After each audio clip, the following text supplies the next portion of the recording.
Good evening and welcome to a new edition of To The Point. Egypt is very much interested, and it's within its strategic vision, not only to develop the continent as it is entrusted with being the president of the African Union, but also to bridge the gap between the Africans and the Arabs. How can we make the two sides benefit, so to speak? We'll be delving into that with a distinguished panel. A few days ago, an Arab-African investment conference under the auspices of the Arab League was wrapped up here in Egypt. We'll be delving into that agenda and what fruits did that conference bear, so to speak. With us this evening on To The Point is Dr. Hefny Khalifa, who is the chairman of the Egyptian South Sudan Business Council, amongst so many other hats. A pleasure to have you with us this evening. With us also this evening is Dr. Mahmoud Shakal, who is the Foreign Affairs and International Relations representative at the Air Force Specialized Hospitals. A pleasure to have you with us. Thank you. The conference, and I believe this is not the first one, was organized by the Women Investors Union. And when I say, the reason I'm emphasizing this is because you have a conference organized by a women's union in a conference that is encompassing both Africa and the Arabs.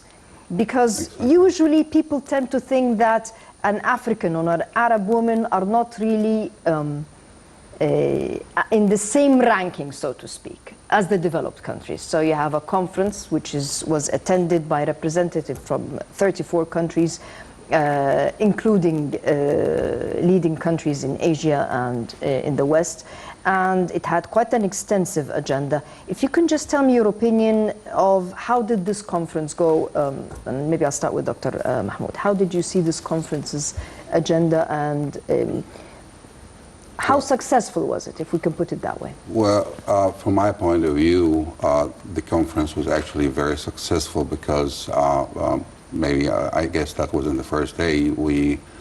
The women union, businesswomen, women, and they have already signed lots of contracts and lots of protocols between Africa and the Arab countries and the Gulf and the international level, like in Europe, from Belgium, France also. There were also representatives.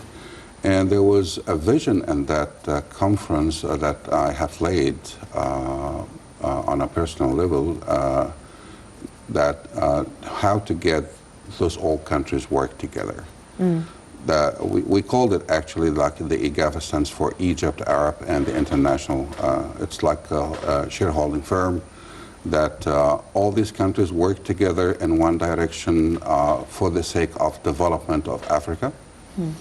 And for the best interest also for the business people who work on that, and Egypt is the gateway for Africa. So with the leadership of Egypt in that part, so we are leading, let me say, people are getting together, the business, the private sector is getting together along for starting business for development in the African countries all over. Dr. Khalifa, you represent one of the countries, not just Egypt, but South Sudan, one of the countries that is suffering at the moment from a lot of turmoil. How could conferences like that not only bridge the gap between the different entities, so to speak, but push forth? Because so long as there are boiling points in this continent and in the region, we cannot really talk about sustainable development or Africa 2030 or 2063. I mean, there are so many things that impede development and sustainability, so to speak. Yes, that's correct, really, and I would like to assure that we are concerned in two directions. We started and stressed upon South Sudan. Why South Sudan? For many reasons, really. It's one important country for national security and so on. And we are a source of water for sure for Egypt. and this is a critical issue to be taken into consideration. Yes. More and above South Sudan, however, it is closed country. There is no ports for directly for South Sudan. But South Sudan is surrounded by 6 African countries. So we consider that South Sudan is a central park for entering to these 6 countries in really. As you said, all the African countries suffer from what we can say hot issues or hot requirements or big demand, approximately the same, all of them. But South Sudan is of bigger or larger need for that issue, which will represent a potential demand, very big demand for Egypt. Number 2, Egypt, with its scientific and technical capabilities and so on and experience, is a good or second element from the triangle of doing successful business. Third one is the finance.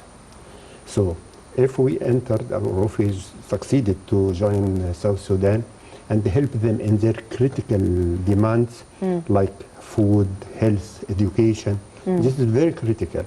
This is my 6th year in South Sudan, and I recognize it, what they are suffering. Education is number 1, health is number 2, or parallel to education. Third is food, and so on. There is hot issues to be supported for South Sudan. And at the same time, we are looking forward to expand this type of cooperation with the other African countries through South Sudan and other countries. In addition to putting the Arab financing and Arab wealth in order to, if we could, for example, inshallah, to achieve the third element of requirements. Demand, number 1, capabilities in Egypt, and currency or finance in the Arab countries. That is the importance of this last conference. Yes.